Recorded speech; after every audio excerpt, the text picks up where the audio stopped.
part of Regenerosity webinar series, we invite voices from the field to help us delve deeper into the emerging field of regenerative philanthropy.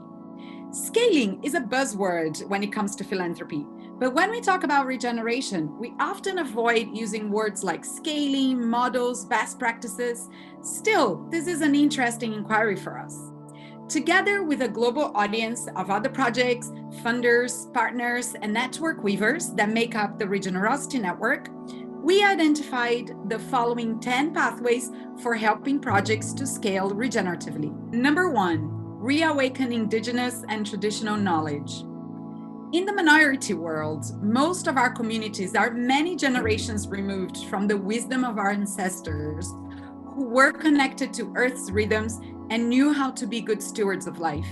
However, there are still many communities around the world where, despite colonialism, their elders and stories are still alive, and the memories are coded in their culture. Traditional ecological knowledge, or tech for short, is growing in presence and popularity in the global conversations around how to transform our world.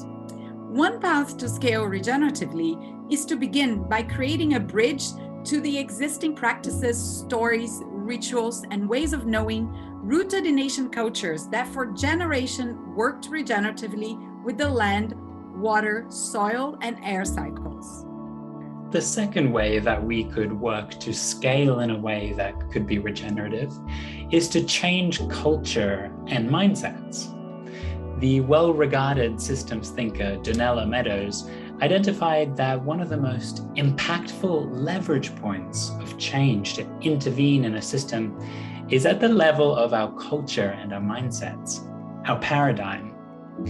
One way to scale regeneratively is working to shift the mindset and the culture of all those connected to a project or a community, unpicking those attitudes attached to colonialism and oppression, and unraveling attitudes that are aligned with perhaps mechanistic or industrial style thinking, toward a mindset that is more in tune with living systems.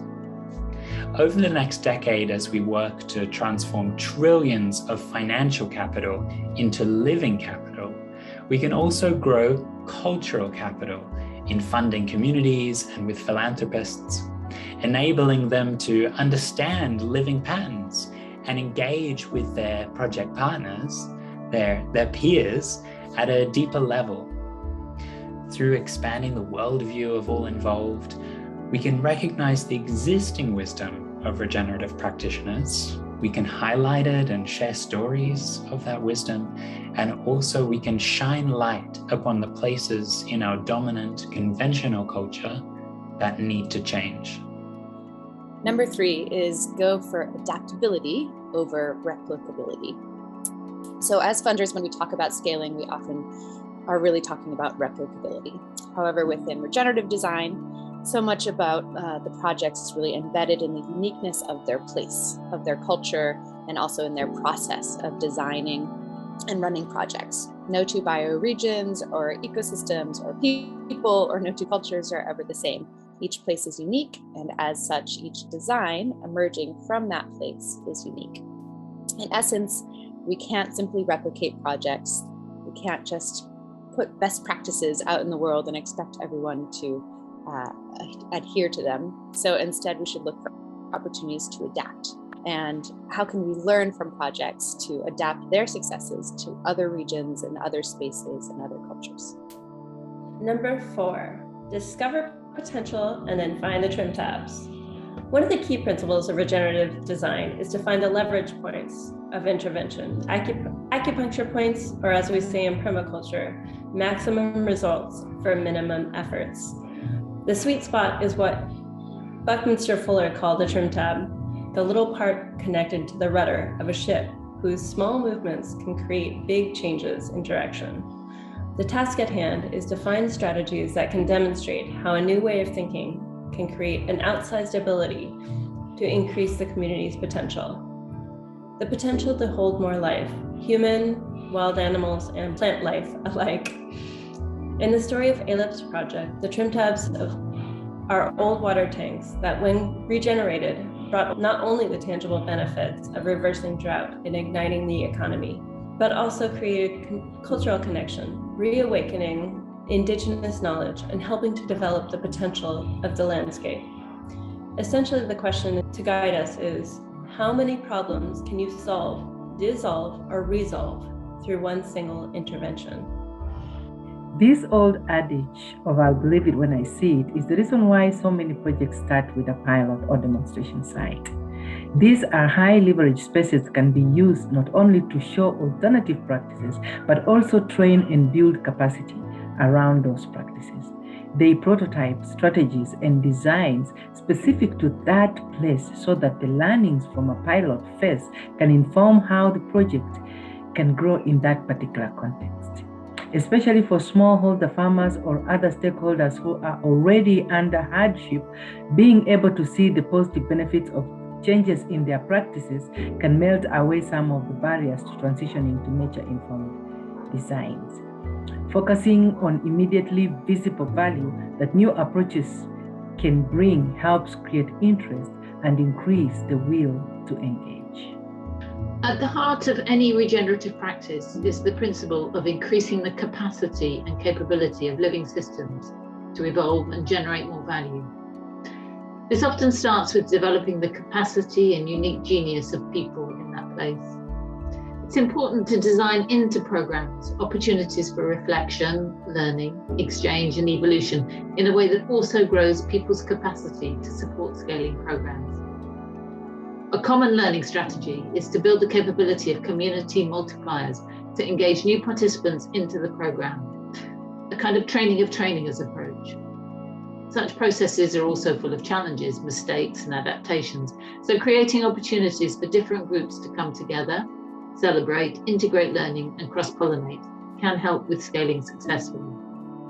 Transferring knowledge in ways that are locally and culturally relevant can go a long way.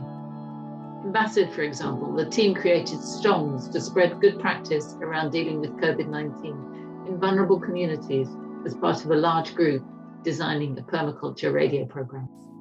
Number 7 is supporting translation between paradigms.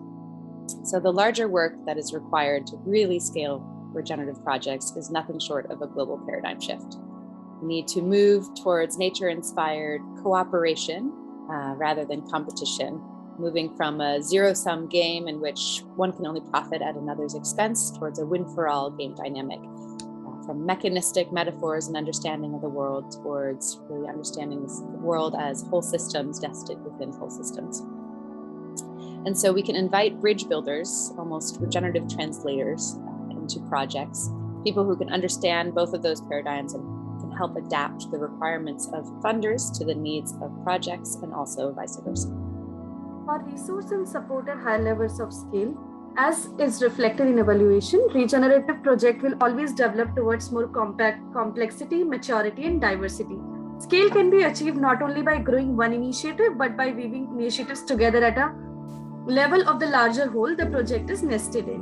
While thinking about funding projects at scale, it is beneficial to also support capacity building, better governance, and collaboration at a higher level of scale than project itself. Identifying and designing strategies to meet common needs, common dreams, and overcome barriers at network level can help increase the impact of many initiatives at once. Power to the people. There is no better way of scaling a project than to increase the sovereignty, independence, and self-determination for the people that are part of the project.